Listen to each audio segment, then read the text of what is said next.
نحمده ونصلي على رسوله الكريم اما بعد فاعوذ بالله من الشيطان الرجيم بسم الله الرحمن الرحيم مثل الذين ينفقون اموالهم في سبيل الله كمثل حبة انبتت 7 سنابل في كل سنبلة 100 حبة والله يضاعف لمن يشاء والله واسع عليم الذين ينفقون اموالهم في سبيل الله ثم لا يتبعون ما انفقوا منا ولا اذى لهم اجرهم عند ربهم ولا خوف عليهم ولا هم يحزنون قول معروف ومغفرة خير من صدقة يتبعها أذى والله غني حليم يا أيها الذين آمنوا لا تبطلوا صدقاتكم بالمن والأذى كالذي ينفق ماله رئاء الناس ولا يؤمن بالله واليوم الآخر فمثله كمثل صفوان عليه تراب فأصابه وابل فتركه صلدا لا يقدرون على شيء مما كسبوا والله لا يهدي القوم الكافرين صدق اللہ العظیم۔ فرمایا کہ مثل الذین، مثال ان لوگوں کی، ینفقون جو خرچ کرتے ہیں، اموالہم اپنے مال، فی سبیل اللہ اللہ کے راستے میں۔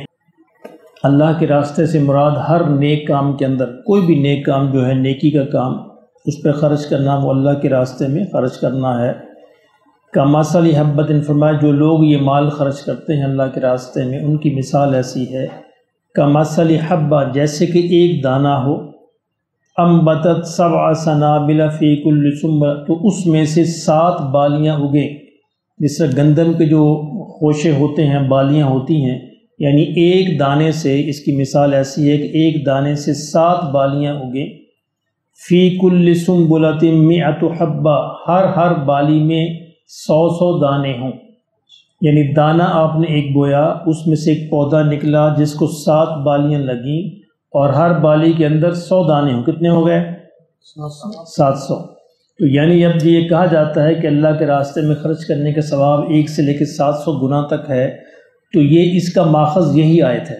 یعنی یہ قرآن مجید اس بات پر شاہد ہے کہ کم سے کم ثواب جو ہے وہ 1 سے لے کر 700 تک مل سکتا ہے۔ واللہ یضاعف لمن یشاء، لیکن اللہ جس کے لیے چاہتا ہے اور بڑھا دیتا ہے، یعنی یہ تو کم سے کم درجہ ہے، اللہ جس کے لیے چاہتا ہے اور بڑھا دیتا ہے۔ واللہ واسع علیم، بے شک اللہ بہت وسعت والے اور جاننے والے ہیں۔ اب اللہ اپنے علم کے مطابق یہ جانتے ہیں کہ کس نے کس حالت میں خرچ کیا، کس نے کتنے میں سے کتنا خرچ کیا، یعنی یہ اللہ نہیں دیکھتے کہ اس نے کتنا خرچ کیا، یہ دیکھتے ہیں کتنے میں سے کتنا خرچ کیا، وہ پرسنٹیج بنیں گی۔ ایک نے لاکھ میں سے 100 روپیہ دیا، اس کی پرسنٹیج اور ہے، اور ایک نے 1000 میں سے 100 دیا، اس کی پرسنٹیج اور ہے۔ تو یہ اس کے مطابق پھر اللہ اس کے ثواب کو بڑھا دیتے ہیں، یعنی پہلے یہ دیکھتے ہیں کس نے کتنے میں سے کتنا خرچ کیا، پھر یہ دیکھا جاتا ہے کن حالات میں خرچ کیا، کس صورتحال میں خرچ کیا، کس طرح خرچ کیا، کس نیت، کتنی خوش دلی سے خرچ کیا، یعنی جب یہ دینا ہے اللہ کے راستے میں، کیا خوش دلی سے دیا یا ناگواری سے دیا، اور کیا یہ دوسرے پر احسان سمجھ کے کیا یا اللہ کے راستے میں اپنے اوپر احسان سمجھ سے کیا۔ یعنی جب آپ اللہ کے راستے میں خرچ کرتے ہیں تو اصل میں آپ کے اوپر احسان ہوتا ہے، دوسرے پہ احسان نہیں ہوتا، احسان آپ کے اوپر ہوتا ہے، چونکہ اللہ نے اجر آپ کو دینا ہے۔ تو یہ ساری باتیں اس بات کو ڈٹرمن کرتی ہیں کہ آپ کو اللہ کتنا اجر دے گا، کتنا ثواب ملے گا۔ فرمایا کچھ تو ایسے ہیں جن کو ہم 700 گنا تک دے دیتے ہیں، اور کچھ ایسے جن کو ہم اپنی ہی رحمت سے بے حساب بڑھا دیتے ہیں، اور پھر اللہ کا حساب تو اللہ کا حساب ہے، جب اللہ اس کو بے حساب بڑھانے پہ آئے تو پھر اس کا کوئی حد و حساب نہیں، پھر اللہ جیسے چاہے اس کو عطا فرمائے۔ الذین، فرمایا وہ لوگ، ینفقون جو خرچ کرتے ہیں، اموالہم اپنے مال، فی سبیل اللہ اللہ کے راستے میں، ثم لا یتبعون ما انفقوا، پھر اس خرچ کرنے کے بعد لا من، وہ احسان نہیں جتاتے، یعنی جس پر خرچ کیا ہے اس کو کوئی وہ احسان نہیں جتاتے، ولا اذا، اور نہ کوئی دل آزاری کرتے ہیں، یعنی اگر یہ بندہ امید رکھے کہ میں نے فلاں بندے پر خرچ کیا، اس کے بدلے میں وہ کوئی میرا کام کرے، تو پھر یہ اللہ کے راستے میں نہیں ہے،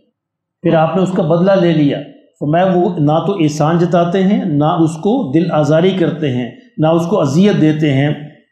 یہ دو شرطوں کے ساتھ اگر خرچ کیا ہے کہ نہ وہ احسان جتانا اور نہ دل آزاری کرنا، لہم اجرہم عند ربہم، تو پھر ان کا اجر جو ہے ان کے رب کے پاس ہے، پھر ان کو اجر ملے گا۔ اور اگر یہ دو شرطیں پائی گئیں پھر ان کے رب کے پاس ان کا کوئی اجر نہیں۔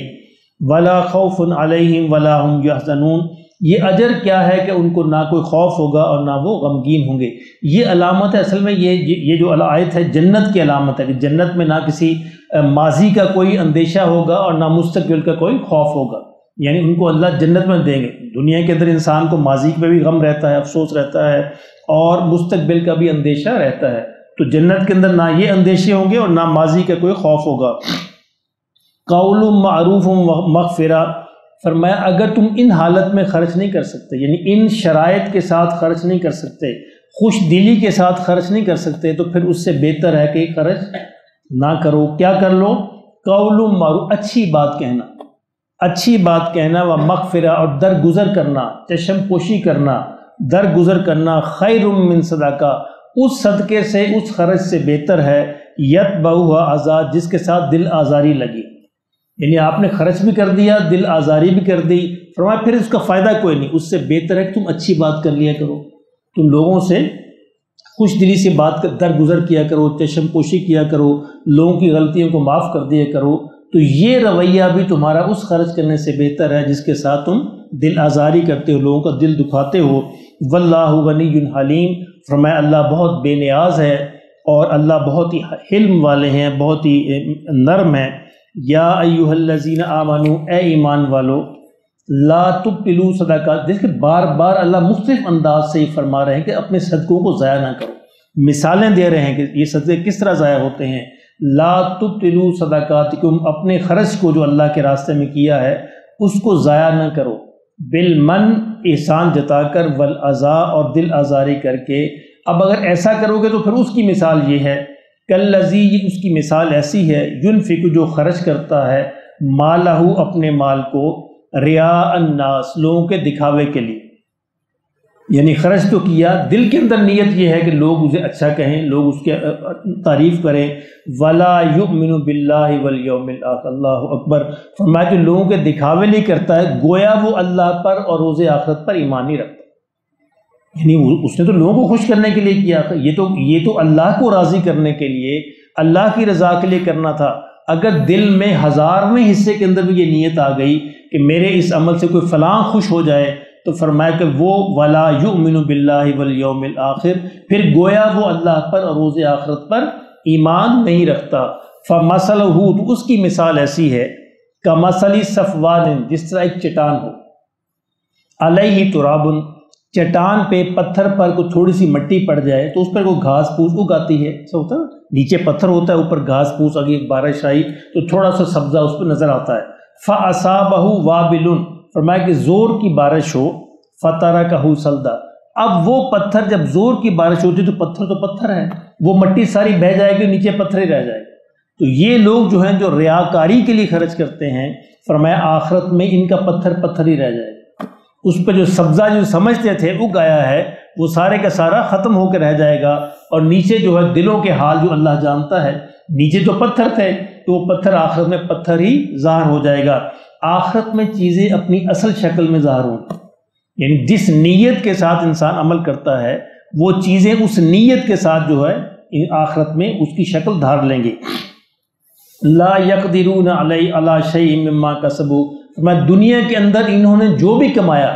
وہ سمجھتے تھے کمایا، وہ سمجھتے تھے زمین بوئی ہے، فصل بوئی ہے، سبزہ اگایا ہے، لیکن جب آخرت کی بارش اس پہ پڑی تو وہ پھر ساری کی ساری ختم ہو کے رہ گئی، جو اصل تھا نیچے سے وہ نکل آیا، اور اصل کیا تھا؟ پتھر تھا، چٹان تھی، چٹان رہ گئی۔ فرمایا لا یقدرون علی شیء مما کسبوا، تو یہ کچھ بھی حاصل نہیں کر سکیں گے جو دنیا سے کما کے لائے تھے۔ واللہ لا یہدی القوم الکافرین، اور اللہ اسی طرح ناشکروں کا جو ہے ان کو ہدایت نہیں دیتا۔ یہاں کافر سے مراد ناشکرے، جو انکار کرتے اللہ کی نعمتوں کا، ان کو صحیح طریقے سے خرچ نہیں کرتے، تو اللہ اسی طرح ناشکرے جو لوگ ہیں ان کو صحیح راستے کی ہدایت نہیں دیتا، یعنی ان کے رویہ کی وجہ سے اللہ ان کے دلوں پر مہر لگا دیتے ہیں۔ تو اللہ ہمیں صحیح نیت سے، صحیح جذبے سے، صحیح طریقے سے، صحیح حالات میں اور صحیح موقع پر صحیح خرچ کرنے کی توفیق نصیب فرمائے۔ یعنی خرچ کرنا کافی نہیں ہے، اتنے میں سے کتنا خرچ کیا، کن حالات میں خرچ کیا، کیسے خرچ کیا، دل کی حالت کیا تھی، نیت کیا تھی، وہ ساری چیزیں جو ہیں یہ اس بات کو طے کرتی ہیں کہ اللہ کے ہاں اس کا اجر کتنا ہوگا۔ تو اللہ پاک ہمیں یہ نصیب فرمائے۔